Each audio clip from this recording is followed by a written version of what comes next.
Jim Jones. Who is Jim Jones? Like, he's not on anyone's top 10 list. He's not like no one's top 10 list, maybe not even his family. I'm scared to hustle because niggas is snitching so much. Maybe that's what's going on. I would be scared to hustle too when I know that every other nigga is snitching just so he don't want to do no time because he can't bear to be inside the jail system. Jones is listed as a federal informant in court documents in the case against Tekashi. In the original court transcripts that were previously released online, the conversation between individual 1, Jim Jones, is listed as cooperating with federal agents in a conversation with Jamel Murder Jones, which would explain why Jim Jones has been able to have such a lengthy criminal record and avoid prison time in the past. A resurfaced clip just hit the internet, and it's pure fire. Jay-Z's voice, loud and unfiltered, calling Jim Jones a straight-up snitch, but that's just the tip of the iceberg. Because the real chaos, Jay's own ROC Nation executive, is already outed as a federal informant, so what's really going on here? Why is Hobbs suddenly taking aim, and why is he pointing the barrel right at Jim? If you've been watching closely, you already know Jim lit a fire when he came for NAS and the internet. It wasted no time striking back, pulling out receipts, old clips, and paperwork linking Jim to federal cooperation. But here's the twist: if Jay-Z's all about no snitching, how's his top execa confirmed informant? And why bring Jim into our OC Nation with that baggage? The contradictions are screaming now, and no one's looking away. Let's rewind to the leaked audio that lit the fuse. In the clip, Jay-Z doesn't bite his tongue. He flat out calls Jim Jones a fraud, says he's not even real competition. To Hav, Jim's not in the game for the music. It's something deeper. Which raises a serious question. Did Jay know the truth about Jim long before the internet caught wind? And if he really believed Jim was fake, or worse, a Fed, why? Welcome him into our OC Nation. Let's get into it. What's up with that Jim Jones shit, man? Hip-hop, of course, you know, is a competitive sport. But on the other end of it, it's like certain people shouldn't be able to say your names until they've done something in the genre of music. I've done too much in this music to even have to answer that question. Like, Jim Jones, who is Jim Jones? Like, he's not on anyone's top 10 list. He's not like no one's top 10 list, maybe not even his family. I was saying last night, it's like the 8th guy on the bench just screaming at Jordan, like, you a bum. Like, you want to be like the 9th guy on the bench. I'm not even worried about you. As we can tell, there's no expense being spared. We had a Black Billionaires lunch. Yeah, you understand? Right. And we here together. I think we passed kneeling. Let me play it again. This time, look at the reaction of the lady sat just behind him. The reason why she's worried about how Jay would respond is because she's the CEO of Roc Nation. But in her former life, she was a federal informant. Brooklyn rapper Tekashi 6ix9ine pleaded guilty to federal charges, admitting he participated in a violent gang. He also pledged to cooperate with prosecutors. The rapper, whose legal name is Daniel Hernandez, said he joined the 9 Trey Blood Gang in the fall of 2017. He says he helped them try to kill a rival gang member last March. Prosecutors say the gang carried out acts of murder, robbery, and narcotics trafficking in Manhattan, the Bronx, and Brooklyn. The indictment also said each gang member was required to participate in at least 2 acts of racketeering conspiracy, which could include murder, robbery, extortion, or drug distribution. The plea deal could allow Hernandez leniency at sentencing. He was facing a mandatory 47-year prison sentence. Let's start with the whispers that never really died, the long-standing rumors that Jim Jones is working with the feds. These allegations have been circling for years. But leave it to 50 Cent to bring them roaring back into the spotlight. He posted a brutal Instagram shot, Jim posing with Jay-Z, Diddy, Fat Joe, and other industry titans, but the real fire came in the caption. 50 wrote, LOL, individual 1, calling the shots out here. I know you working, so please don't. Say gangsterish to me, individual 1. That wasn't shade, that was a straight-up accusation, and what was Fifth really pointing to? All signs trace back to the Tekashi 6ix9ine in racketeering case. While 6ix9ine was in court snitching on the entire 9 Trey set, a wiretap surfaced, and it was explosive. Jim Jones caught on the line saying Tekashi was no longer gang and that he needed to be violated. That audio shook the streets. People started connecting the dots real quick. And 50 Cent, he wasn't about to stay quiet. He posted the full transcript online, line by line, no filters. No mercy, let's take it back to 2018, the year Tekashi 6ix9ine ends entire. World collapsed, he got slammed with heavy federal racketeering and weapons charges right alongside members of the 9 Trey Gangsta Bloods, one of the most feared sets in the game. Turns out, the feds had been watching for years, quietly stacking evidence. And when they pounced, Tekashi folded faster than anyone expected. By September 2019, during what's now known as the Tekashi Snitch Fest, he hit the stand and started naming names: Anthony Harvellison, Algermia Nuke Mac, and a long list of 9 Trey soldiers.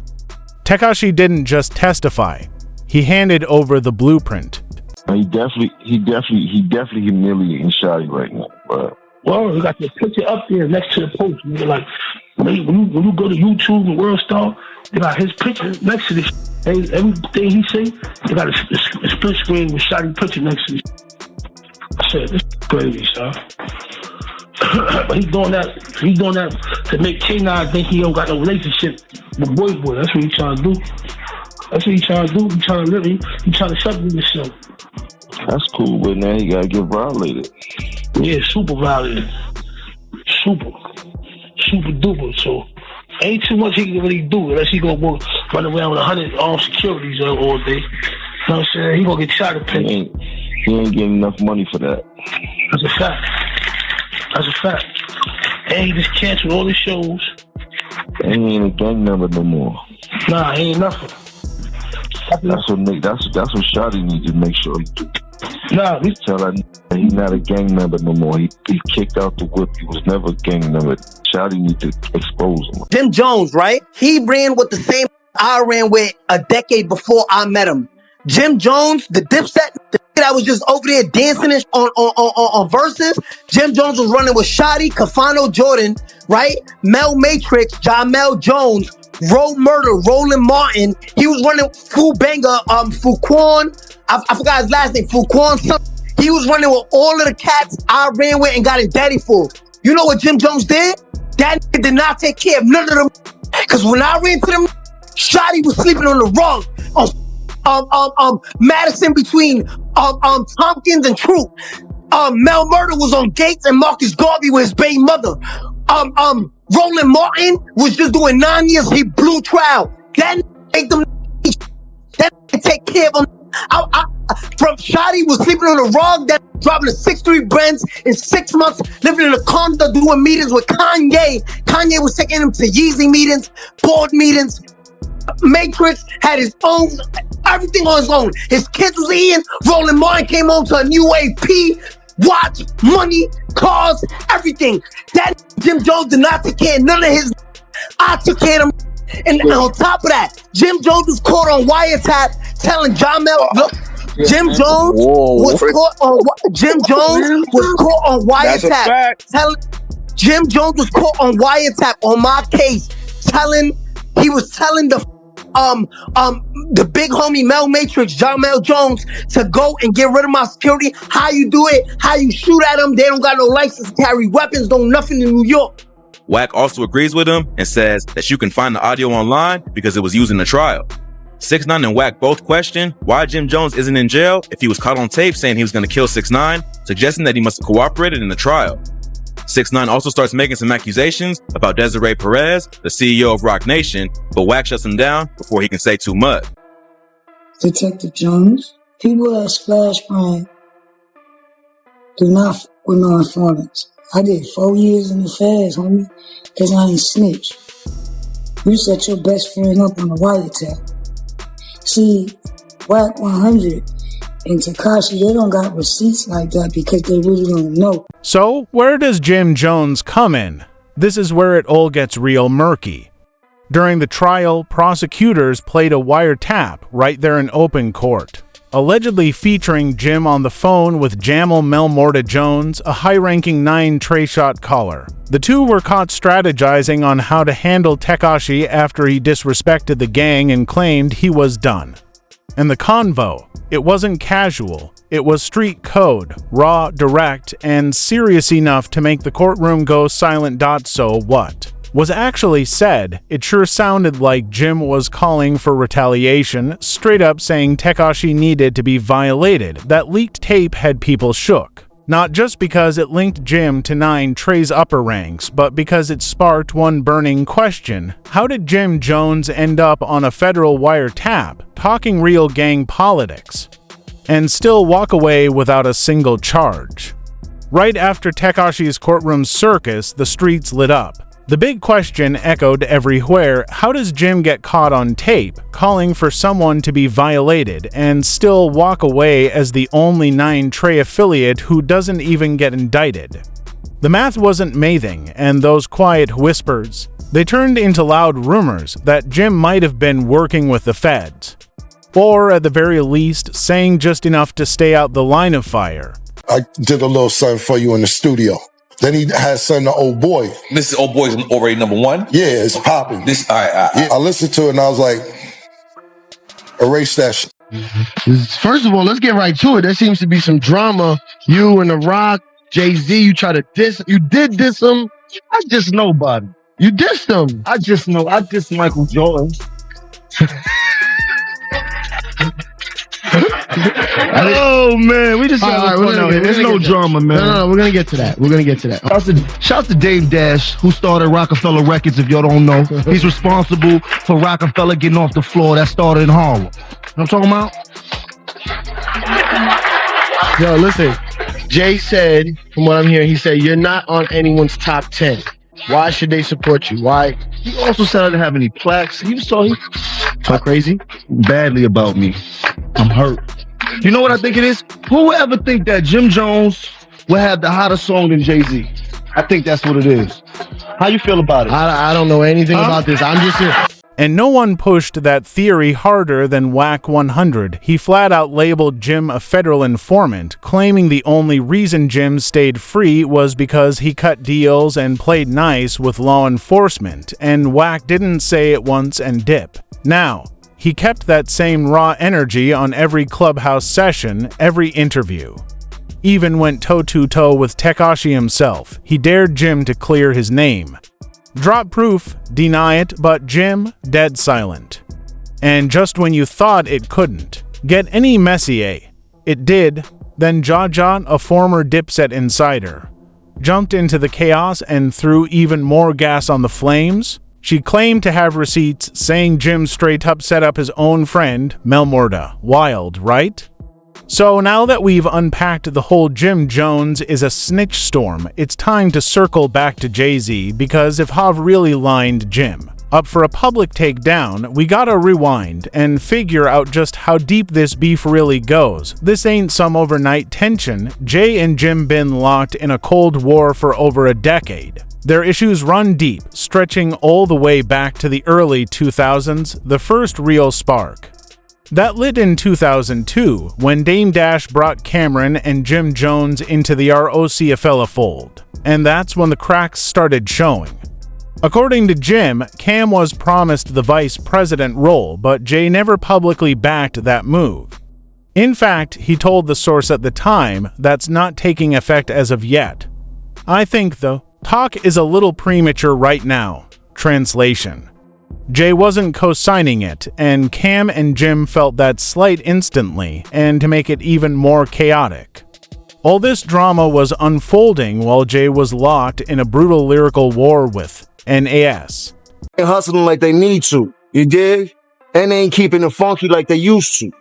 So I don't understand. Maybe scared to hustle because snitches so much. Maybe that's just what's going on. I would be scared to hustle too when I know that every other mission just so he don't want to do no time because he can't bear to be inside the jail system. Now the to say not nothing to brag about. When I was coming up, kind of happy to go to jail to say they did something tough, even though I never been behind the walls myself. But my I be around, there used to be a bragging point. Like I just came home at, that was when we was young. Nowadays, you punks are scared to go in and do the damn. Brooklyn get tape up, no big things. We chase around, they all ball game. It's over for you lames. Give me back your chain, it's over for you. If anybody getting ass checks, it should be us. Cocaine, we did that. Ain't the same here as you.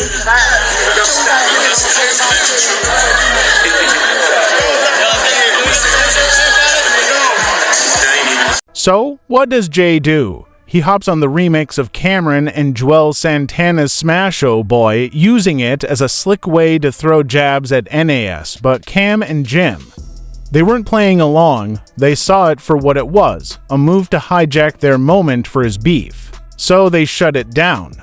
Cam straight up cut Jay's verse from the track and later. He made it loud and clear. He wasn't letting Jay use their hit as a weapon in his personal war. That move sparked the real fallout. From that point on, Cam and Jim felt disrespected, like Jay never saw them as equals, and then the shots started flying. Jim took aim in interviews, on the radio, wherever he had a mic. He painted Jay as the polished industry puppet, to corporate, to clean, and way too disconnected from the streets to ever understand real loyalty. Jim started positioning himself as the voice of the streets, all about loyalty, real talk, and never switching sides. And here's where it gets real ironic. Jim was known for calling out rappers who cooperated with the feds. He made it clear, snitches had no place in the game. That alone makes this entire saga hit different. At first, Jay kept it cool. No public clapbacks, but inside our roc-a-fella. The tension was thick. Everyone could feel the divide. Then came 2006, Jim dropped We Fly High, and it exploded. The anthem was everywhere. And clearly, it struck a nerve because Jay came back swinging with Brooklyn High, his own remix of Jim's hit. But Jim wasn't backing down. He answered with the We Fly High beef mix, taking shots straight at Hav. His age, his image, his whole persona, with lines like, "Told your old asterisk to chill. Better slow down before your old asterisk gets killed." That wasn't just a diss, that was war, and it didn't end on whack. Alright. Remember when Jay-Z said this? I think we passed kneeling. Let me play it again.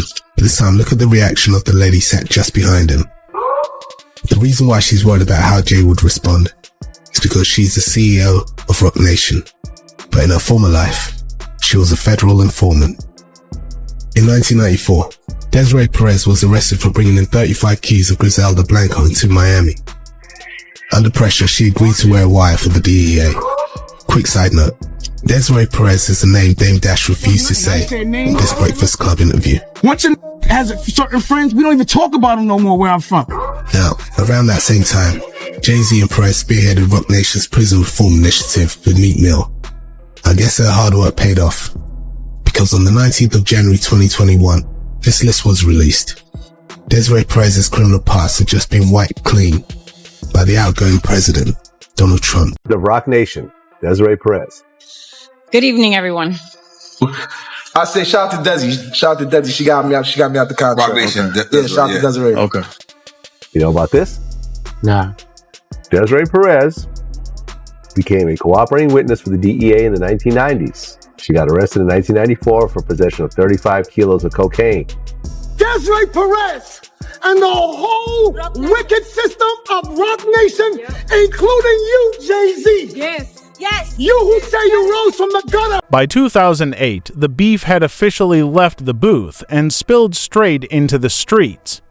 Things got serious when security footage leaked showing Jim Jones putting hands on someone inside a Louis Vuitton store, the target none other than Lenny. Santiago, Jay-Z's longtime A&R and close ROC Nation ally. Jim was arrested and later pled guilty to misdemeanor assault. That moment wasn't just wild, it was personal. Jay kept quiet at first, but months later, he finally broke his silence in an XXL interview, and the shots were heavy. Without naming names at first, he shaded certain tracks for dragging the culture down. Then he got specific, I mean like Jim Jones, for example. And I don't mean this because we never see eye to eye. What came next? Straight disrespect. Jay clowned Dipset's biggest anthem, comparing We Fly High to Trey Songz' Smiley Face, and even tossed Soulja Boy into the comparison. Said the hook might as well have been Smiley Face Part 2, coming from someone who usually ignored Jim entirely. That jab hit hard. Things went quiet for a while, but in 2015, Dipset reignited the flame. Cam and Jim dropped a freestyle over Diddy's classic Victory beat, and the disses were anything but subtle. They took aim at Jay, dragged ROC Nation, and roasted the ROC Nation brunch, calling Jay too soft, too buttoned up, too far removed from the streets he once repped. But then, out of nowhere, Jim flipped the entire script. After more than a decade of disses and disrespect, February 2017 flipped the entire script. Out of nowhere, Jim Jones started begging to join Jay-Z's camp. And just like that, after 13 years of relentless beef, he officially signed with ROC Nation. But here's where it gets wild. Jim didn't move quietly. He went loud, real loud, flexing at the ROC Nation brunch, the same one he once clowned. Now he was all smiles, snapping pics, praising Jay, and doing the absolute most to show his loyalty, from bashing the brand to becoming its loudest hype man. Jim was all in. Jay-Z, cold as ice, no welcome post, no photo op, no love, just a signature on the dotted line, strictly business. It was clear, this wasn't a reunion, it was a power play. See, Jay's been doing this, absorbing rivals like chess pieces. The Lox, Fat Joe, Meek Mill, even J. Cole, all had friction with Hav at some point. And every one of them ended up under the ROC Nation umbrella. But Jim, even after signing, Jay kept him at arm's length. No collabs, no shout-outs, no co-sign, just silence. And that silence got people talking. Was Jay keeping his distance to protect the ROC Nation brand?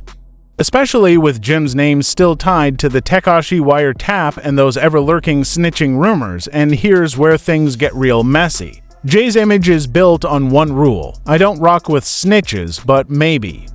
That's just a narrative because let's not forget, ROC Nation's president, Desiree Perez, is a confirmed federal informant. That's not gossip, that's public record. So if Jay's cool doing business with a documented informant at the top of his empire, why would he suddenly ice out Jim over just whispers and rumors? That's when a deeper theory started gaining steam. What if Jay isn't against snitching? What if he's just against snitches he can't control? Maybe this was never about loyalty. Maybe it was always about leverage. Jay didn't need Jim, but Jim, he needed Jay bad. And when those wiretaps hit, Jay did what he always does, protect the ROC brand at all costs. So maybe Jay wasn't mad Jim might have snitched. Maybe he was mad Jim wasn't snitching for him. Let that sink in, because if that's true, there's a bigger question lingering in the shadows. What does ROC Nation really stand for? Music, integrity, or just cold-blooded business? No matter how dirty the hands get. You decide. If you rocked with this breakdown, hit that like button, subscribe, and send this to someone who needs the truth. Drop your thoughts in the comments. Whose side are you on in this one? We'll catch you next time. Stay locked in. This story's far from over.